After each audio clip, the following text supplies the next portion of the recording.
News पर एवं रात्रि 8:30 से आर्यन टीवी पर।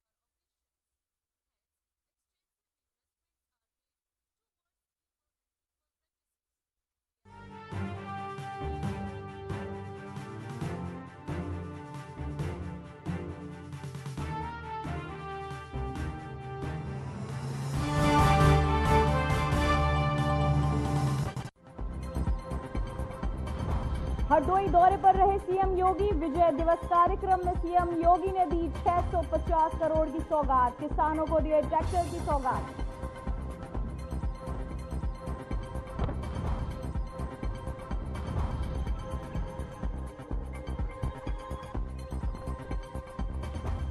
ईडी से दिल्ली दफ्तर में रॉबर्ट वाड्रा से पूछताछ, परिवर्तन प्रदर्शनी के समाज रॉबर्ट वाड्रा। कांग्रेस अध्यक्ष मल्लिकार्जुन खड़गे राहुल गांधी के साथ आरजेडी नेता तेजस्वी यादव की मीटिंग। अन्य कांग्रेस आरजेडी नेता भी रहे साथ। खड़गे के आवास पर आगामी चुनावी स्ट्रेटेजी पर मंथन। संभल हिंसा मामले में शाही जामा मस्जिद में जफर अली से पूछताछ, मामले की सुनवाई के लिए मुरादाबाद जेल के लिए पुलिस कोर्ट ने किया पेश।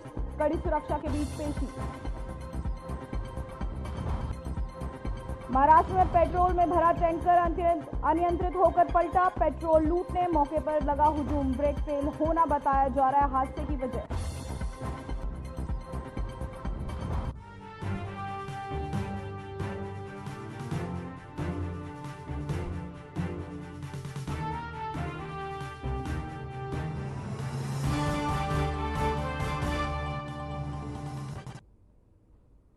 नमस्कार, मैं हूं पूजा सिंह, देख रहे आर्यन टीवी। चलिए रुक करते हैं आज की कुछ खास बड़ी खबरों का।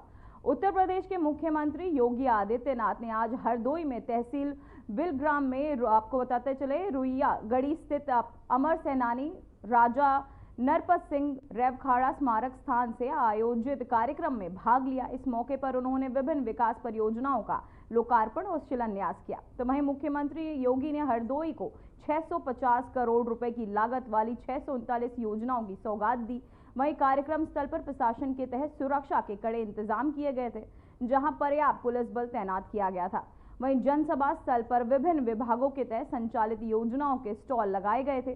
तो वहीं मुख्यमंत्री ने आंगनबाड़ी केंद्र में स्टॉल पर जाकर बच्चों को, अन्य प्रशासन और गर्भवती महिलाओं को गोद भराई कार्यक्रम में भाग लिया।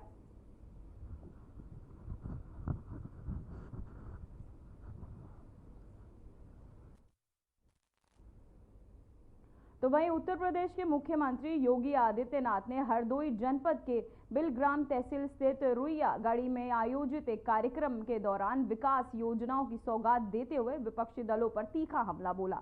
अपने संबोधन में उन्होंने सपा, कांग्रेस और टीएमसी सहित अन्य दलों को आड़े हाथों लेते हुए कहा कि 2017 से पहले प्रदेश में आए दिन दंगे होते थे, लेकिन अब इन दंगइयों का उपचार सिर्फ डंडा है। सीएम योगी ने पश्चिम बंगाल की मुख्यमंत्री पर निशाना साधते हुए कहा, वह दंगइयों को शांति दूत बताती हैं, जबकि लातों के भूत बातों से नहीं मानते।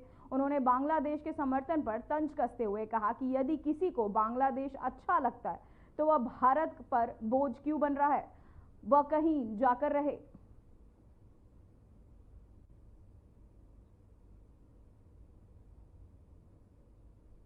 वहीं सीएम योगी ने कहा, दंगइयों का इलाज सिर्फ आप याद करिए 2017 के पहले के उत्तर प्रदेश को हर दूसरे तीसरे दिन दंगा होता था। बहनों और भाइयों, इन दंगाइयों का उपचार ही डंडा है। बिना डंडे के मानेंगे नहीं। आप देख रहे होंगे बंगाल जल रहा है, वहां की मुख्यमंत्री चुप है, दंगाइयों को शांति दूत कहती है। अरे लातों के भूत बातों से कहां मानने वाले हैं। लेकिन सेकुलरिज्म के दंगा करने की पूरी छूट दे रखी है। पूरा मुर्शिदाबाद पिछले एक सप्ताह से चल रहा है, सरकार मौन है। बहनों और भाइयों, इस प्रकार की अराजकता पे लगाम लगनी चाहिए और मैं धन्यवाद दूंगा इस बात के लिए।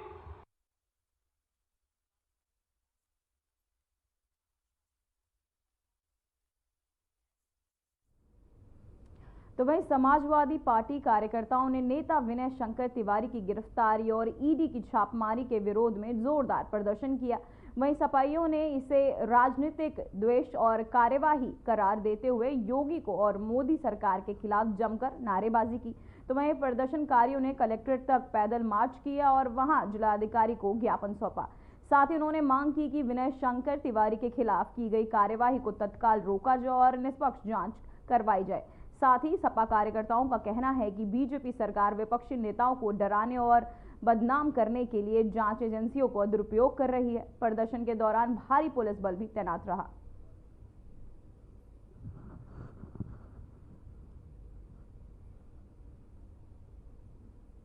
तो वहीं अमरोहा में महिला सशक्तिकरण और रोजगार वृद्धि को बढ़ावा देने के लिए रोडवेज विभाग ने एक अहम पहल की है। विभाग द्वारा 60 महिलाएं परिचालकों की भर्ती की जाएगी, जिसमें महिलाओं को रोजगार के नए अवसर मिलेंगे और सार्वजनिक परिवहन में भी उनकी भागीदारी बढ़ेगी। इसके साथ ही 17 अप्रैल को क्षेत्रीय प्रबंधन कार्यालय में रोजगार मेले के आयोजन किया जाएगा, जिसमें इच्छुक महिलाएं भाग लेकर भर्ती प्रक्रिया में शामिल हो सकेंगी। साथ ही परिवहन विभाग की वेबसाइट पर ऑनलाइन आवेदन की सुविधा भी उपलब्ध कराई गई है। प्रशासन और विभाग ने महिलाओं से अधिक संख्या में आवेदन करने की अपील की है, ताकि वे आत्मनिर्भरता की दिशा में सशक्त कदम उठा सके।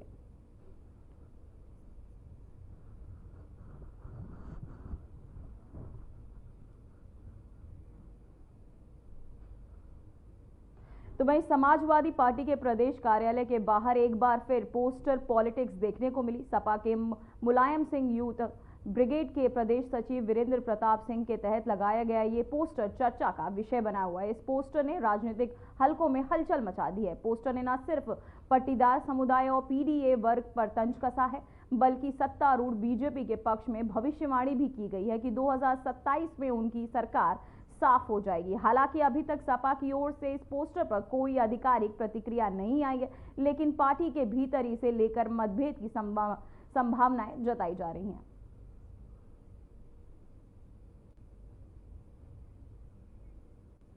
तो वहीं पीलीभीत से खबर सामने आई, जहां पीलीभीत में वंचित चल रहा है आरोपी गिरफ्तार। पुलिस को मुखबिर से मिली थी सूचना, आरोपी के पास से अवैध तमंचा और कारतूस बरामद। आरोपी के खिलाफ केस दर्ज कर भेजा गया जेल। पीलीभीत में थाना करेली ने पुलिस क्षेत्र का ये पूरा मामला। आरोपी के पास से अवैध तमंचा और कारतूस बरामद। आरोपी के खिलाफ केस दर्ज कर भेजा गया जेल। पीलीभीत के थाना करेली में आपको बताते चले क्या ये पूरा मामला पीलीभीत में वांछित चल रहा था। ये आरोपी, पुलिस को मुखबिर से मिली थी ये सूचना, पीलीभीत वांछित चल रहा था आरोपी। आरोपी के खिलाफ केस दर्ज कर भेजा गया जेल। पीलीभीत के थाना करेली ये पुलिस ने किया गिरफ्तार। पीलीभीत से वांछित चल रहा था आरोपी, वांछित चल रहा आरोपी गिरफ्तार।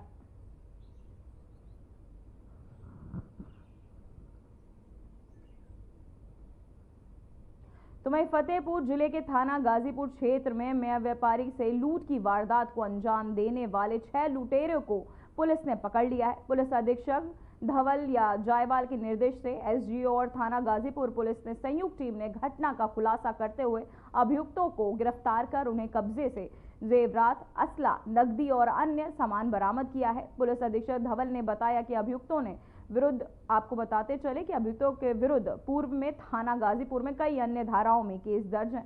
वहीं आरोपियों को न्यायालय में प्रस्तुत कर जेल भेज दिया गया है।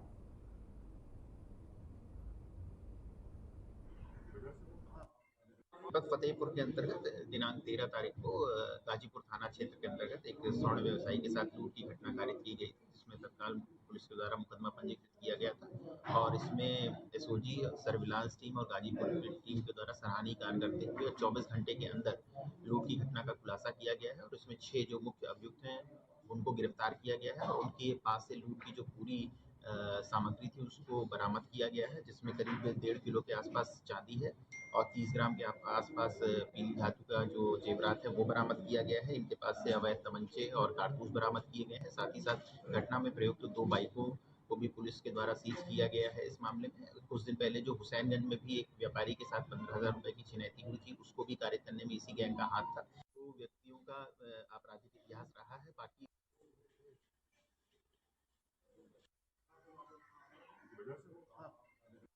तो वहीं जिले के मानपुर थाना क्षेत्र में आज सुबह पुलिस को 25,000 रुपए की इनामी कुख्यात बदमाश नवी अहमद उर्फ शेरा के बीच मुठभेड़ हो गई।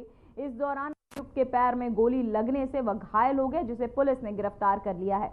वहीं नवी अहमद उर्फ शेरा को गोवध समेत कई गंभीर आपराधिक मामलों में मुकदमे दर्ज है और वह लंबे समय से पुलिस को चकमा दे रहा था। तो वहीं सीतापुर पुलिस और आपको बताते चले एसडीओ कार्रवाई में उससे आज धर दबोचा गया।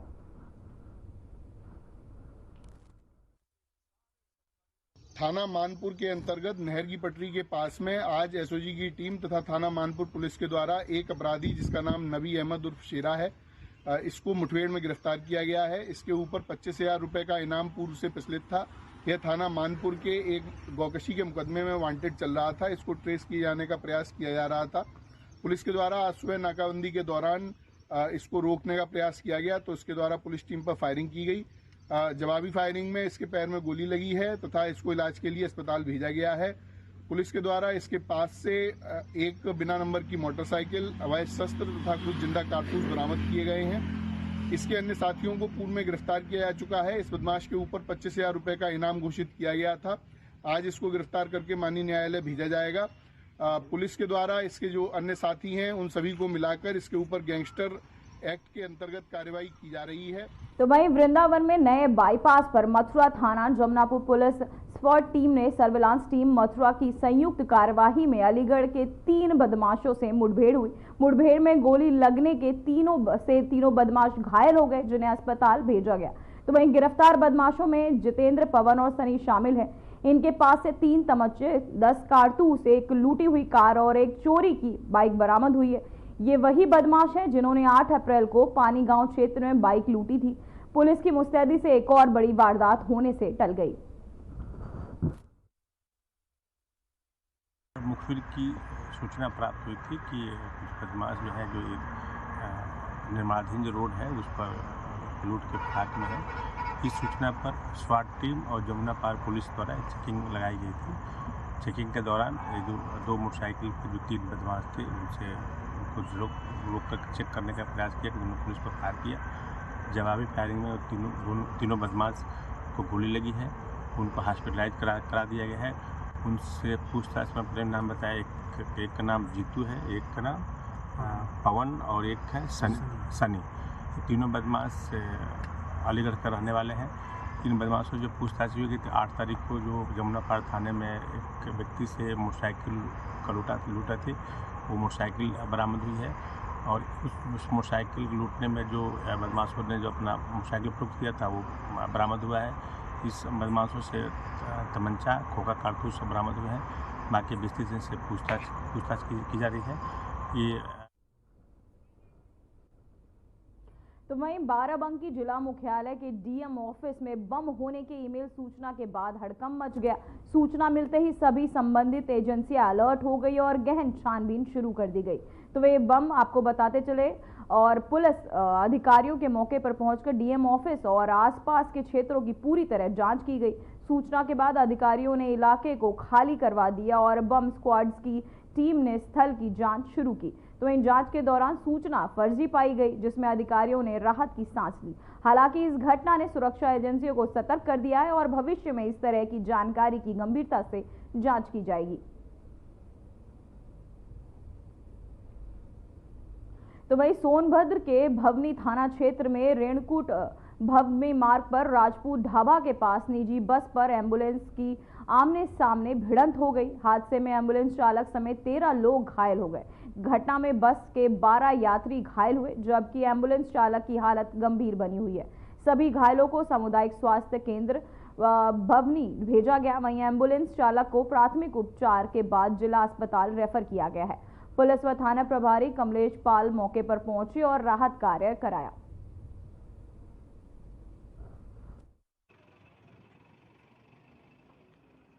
बभनी थाना क्षेत्र के बभनी गांव में राजपूत ढाबा के पास आज शाम को बभनी की तरफ से आ रही एम्बुलेंस तथा पिपरी की तरफ से जा रही बस के बीच टक्कर हो गई, जिसमें बस के खलासी राम बाबू व 2-3 सवारी घायल हो गए हैं। एम्बुलेंस का चालक इकबाल बुरी तरह से घायल हो गया है, जिसको जिला अस्पताल के लिए रिफर कर दिया गया है। तो वहीं थाना रोरावर क्षेत्र के निबरी एलापुर गांव में एक दिल दहला देने वाला मामला सामने आया, जहां एक महिला ने उत्तर प्रदेश के मुख्यमंत्री योगी आदित्यनाथ से न्याय की गुहार लगाई है।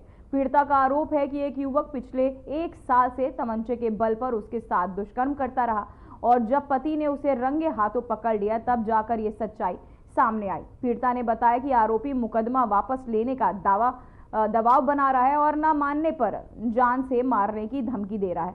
भय के माहौल में पीड़िता दर दर भटक रही है, लेकिन अब तक उसे न्याय नहीं मिल रहा है।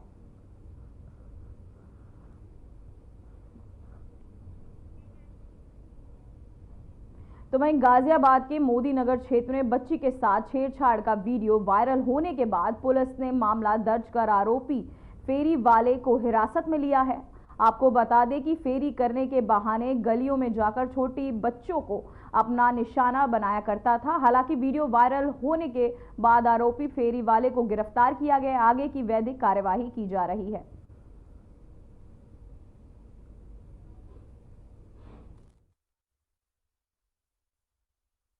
यही बच्ची पर्ची खोल देती है तो ये पीछे से आकर बदतमीजी कर रहा। हमारे यहाँ की है ये, अभी छोटी बच्ची से कुछ भी पता नहीं है किसी तरह का भी, और ये बदतमीजी कर रहे। जब ये एक दोनों पर से बनाई तब ये पता चला है कि हमारी बच्ची है, नहीं हमें खुद पता नहीं था इस बात का। तो ये क्या बेचता है आदमी जो है? ये पर्ची भी खोलता है, ये सामान बच्चों का बेचता है ये, और जानते हैं आता है ही वहाँ। ये आज की घटना थी कैसे? ये आज की घटना यही। थाना मोदी नगर क्षेत्र अंतर्गत रहने वाले एक व्यक्ति द्वारा यह सूचना दी गई थी। दिन में करीब 11 बजे जब उसकी 11 वर्षीय पुत्री वो सामान लेने के लिए एक ठेले पे गई थी, तो उस ठेले वाले व्यक्ति ने उस पुत्री के साथ छेड़छाड़ की, अश्लील हरकत की।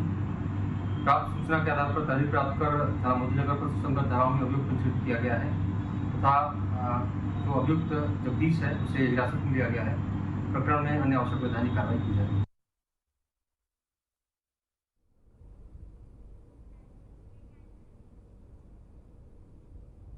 तो वहीं जिले के ककोड़ थाना क्षेत्र में गांव बिघेपुर में जंगल में उस वक्त सनसनी फैल गई जब आम के पेड़ में एक युवक और युवती के शव लटके मिले। स्थानीय लोगों ने यह दृश्य देखा तो तत्काल पुलिस को सूचना दी। सूचना पर मौके पर पहुंचे पुलिस ने दोनों शवों को पेड़ के नीचे उतार और पोस्टमार्टम के लिए भेज दिया। साथ ही प्राथमिक जांच में दोनों प्रेमी युगल बताए जा रहे हैं। हालांकि पुलिस का कहना है कि शवों को शिनाख्त का प्रयास किया जा रहा है और मामले की हर पहलू से जांच की जा रही है।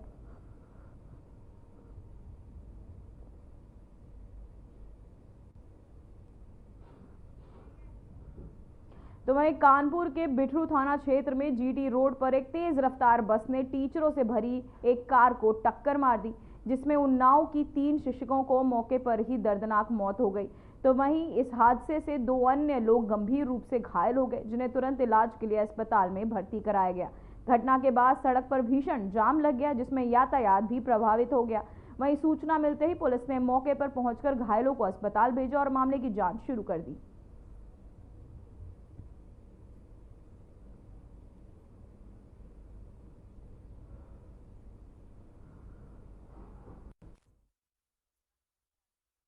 तो वहीं घायलों को तुरंत पुलिस ने अस्पताल में भर्ती कराया। साथ ही मामले की पूरी जांच कर रही है पुलिस। कानपुर में यह भीषण सड़क हादसा, जहां आपको बताते चले तेज रफ्तार बस ने कार को मारी टक्कर।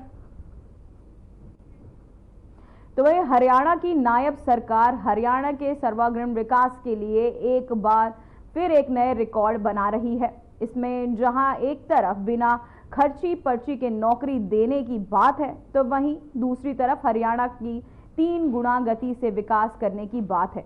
हरियाणा के विकास की गति में एक नया अध्याय उस समय जुड़ गया जब प्रधानमंत्री नरेंद्र मोदी ने हिसार में एयरपोर्ट जनता को समर्पित किया है। देखिए इस पर हमारी रिपोर्ट।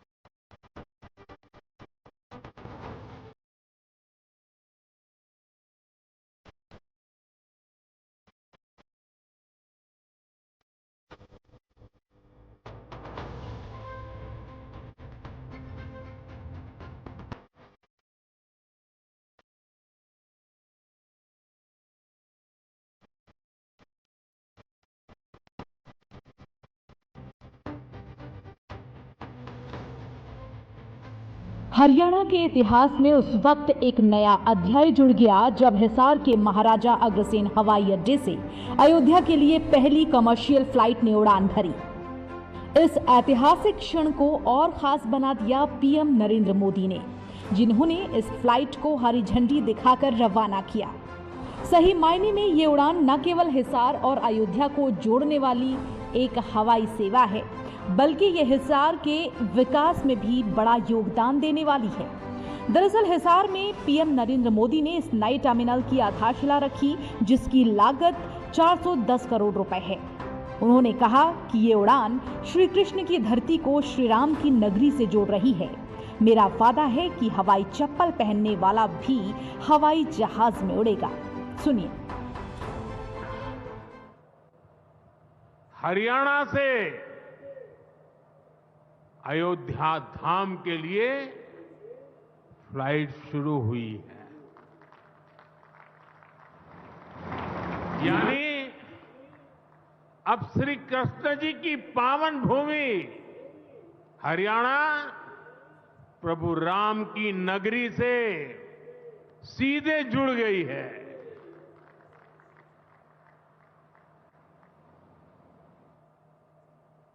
अग्रसेन हवाई अड्डे से वाल्मीकि हवाई अड्डे आज सीधी उड़ान भरी जा रही है। बहुत जल्द यहां से दूसरे शहरों के लिए भी उड़ानें शुरू होगी।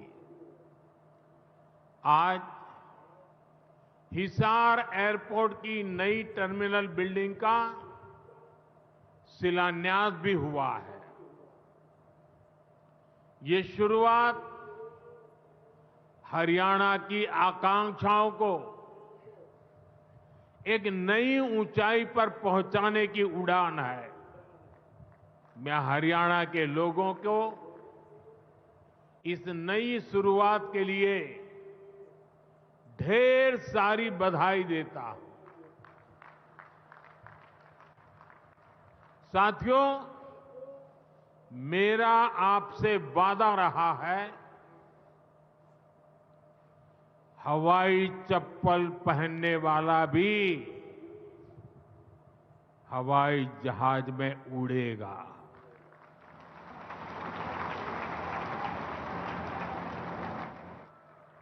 और ये वायदा हम देश में चारों तरफ पूरा होता देख रहे हैं। बीते 10 सालों में करोड़ों भारतीयों ने जीवन में पहली बार हवाई सफर की है। हमने वहां भी नए एयरपोर्ट बनाए जहां कभी अच्छे रेलवे स्टेशन तक नहीं थे। यही नहीं, फ्लाइट के अंदर का माहौल भी खुशी और उत्साह से भरा हुआ था। यात्रियों की तस्वीरें अगर देखेंगे तो आप खुद झूम उठेंगे, क्योंकि सोशल मीडिया पर ये तस्वीरें वायरल हो रही हैं, जिनमें लोग एक दूसरे के साथ अपनी खुशी साझा करते नजर आए। यात्रियों ने फ्लाइट सेवा के बारे में क्या क्या नहीं कहा। फ्लाइट के अंदर का माहौल उत्साह और खुशी से लबरेज था। तस्वीरें सोशल मीडिया पर वायरल हो रही हैं। इनमें लोग एक दूसरे के साथ अपनी खुशी साझा करते नजर आए। यात्रियों की माने तो पहले अयोध्या जाने में 12 से 14 घंटे लगते थे, लेकिन अब केवल 2 घंटे में राम नगरी पहुंचना सपने जैसा है, लेकिन सच हुआ है। तो वहीं कुछ ने इसे प्रधानमंत्री नरेंद्र मोदी और मुख्यमंत्री नायब सिंह सैनी के प्रयासों से जोड़ा, जो उनकी आस्था को नई उड़ान दे रहा है।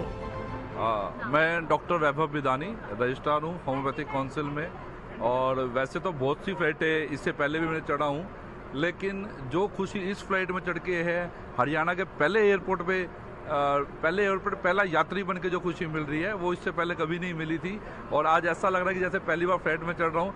लेकिन जो हमारे माननीय प्रधानमंत्री नरेंद्र मोदी जी, माननीय मुख्यमंत्री जी, नायब सैनी जी ने करके दिखाया है, उनका दिल से आभार करता हूँ, दिल से धन्यवाद करता हूँ कि और मुझे ऐसा मौका मिला कि मैं पहली बार अयोध्या जा रहा हूँ, जब से मंदिर बना है उसका दर्शन करने के लिए। तो मैं उनका बहुत बहुत ऋणी हूँ कि मुझे ये मौका मिला और मैं अपने परिवार के साथ जा रहा हूँ। मुझे इस चीज़ की बहुत ज़्यादा खुशी है। मैं सत्यपाल कौशिक, हिसार कैंट से, एक्स आर्मी।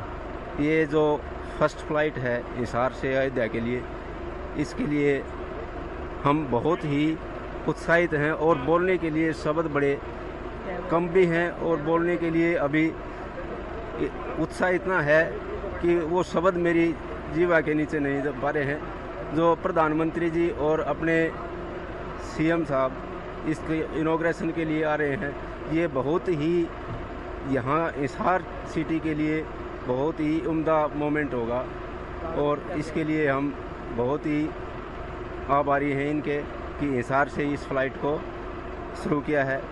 मेरा नाम कुणाल है। देखिए, ये हमारे लिए बहुत बड़ा पल है। आज हम अपनी जन्मभूमि से राम जन्मभूमि पर जा रहे हैं, वो भी हिसार से उड़ने वाली पहली फ्लाइट से। तो हमारे लिए और हमारे पूरे परिवार के लिए ये बहुत बड़ा पल है। हम अपने पूरे परिवार के साथ और दोस्तों के साथ, हम लगभग 25 लोग हैं जो यहाँ से इस फ्लाइट का हिस्सा बन के इतिहास के पन्नों पर अपना नाम लिखवाने जा रहे हैं। तो हमारे लिए बहुत खुशी का दिन है जी। देखिए, विचार बहुत है, लेकिन पहला विचार और पहला काम यही है कि अयोध्या जाए और राम जन्मभूमि के दर्शन करें। बहुत उत्साहित है सर, बता नहीं सकते, शब्दों में बयान नहीं कर सकते हैं इस पल को। बहुत खुशी है सर, बहुत सालों से इसी पल का वेट कर रहे हैं कि कब ये मौका मिलेगा हिसार से जाने के लिए। तो आज बहुत बड़ा पल है हमारे लिए। देखिए, बहुत बहुत धन्यवाद करना चाहेंगे। आज हिसार के लिए बहुत सौभाग्य का दिन है कि माननीय प्रधानमंत्री जी भी हिसार में आ रहे हैं और हिसार के लिए बहुत गौरव दिन है। तो इतिहास के पन्नों में लिखे जाने वाले इस दिन का सभी शहरवासियों का बहुत बहुत धन्यवाद और सभी शहरवासियों का बहुत बहुत स्वागत। नमस्कार जी, मैं दिव्या। मैं पहली बारी फ्लाइट में ट्रैवल कर रही हूँ और वो भी अयोध्या रामलला के दर्शन के लिए। मेरा सौभाग्य है कि मुझे हरियाणा की पहली फ्लाइट से ट्रैवल करने का मौका मिला और इसका शुक्राना मैं करती हूँ पीएम मोदी को और सीएम साहब को। यही नहीं, जब हरियाणा के हिसार से चली फ्लाइट अयोध्या एयरपोर्ट पहुंची तो महर्षि वाल्मीकि अंतर्राष्ट्रीय हवाई अड्डे अयोध्या धाम पर विमानपत्तन निदेशक और भारतीय विमानपत्तन प्राधिकरण के कर्मचारियों ने सभी यात्रियों का स्वागत किया। हवाई जहाज का वाटर कैनन से सैल्यूट लेते हुए ये तस्वीरें देखिए। यहाँ गौर करने वाली बात यह है कि सुबह 10:10 पर निर्धारित समय से आधे घंटे पहले 72 सीटों वाला ATR विमान अयोध्या के लिए रवाना हुआ था। करीब 1 घंटे 45 मिनट का सफर तय कर जब ये विमान अयोध्या हवाई अड्डे पर पहुंचा तो वहां मौजूद लोगों ने हिसार से आए यात्रियों का भव्य स्वागत किया। आपको जानकारी ये भी देनी है कि फिलहाल ये फ्लाइट हफ्ते में 2 दिन यानी कि शुक्रवार और रविवार को संचालित होगी। अब क्या है फ्लाइट की टाइमिंग और किराया, वो भी आपको बताते हैं। वैसे तो इस उड़ान का किराया काफ़ी किफ़ायती रखा गया है। हिसार से अयोध्या 3,393 रुपये और वापसी में 3,730 रुपये का किराया आपका लगना है। कुल मिलाकर हिसार से अयोध्या धाम के लिए हवाई सेवा शुरू हो चुकी है। हिसार एयरपोर्ट की नई टर्मिनल बिल्डिंग का शिलान्यास हुआ है। माना जा रहा है कि सीएम नायब सिंह सैनी और प्रधानमंत्री नरेंद्र मोदी के अथक प्रयासों से ये कदम हरियाणा के युवाओं के लिए नई संभावनाएं और सपनों को उड़ान देने वाला साबित होगा। Bureau report RNTV।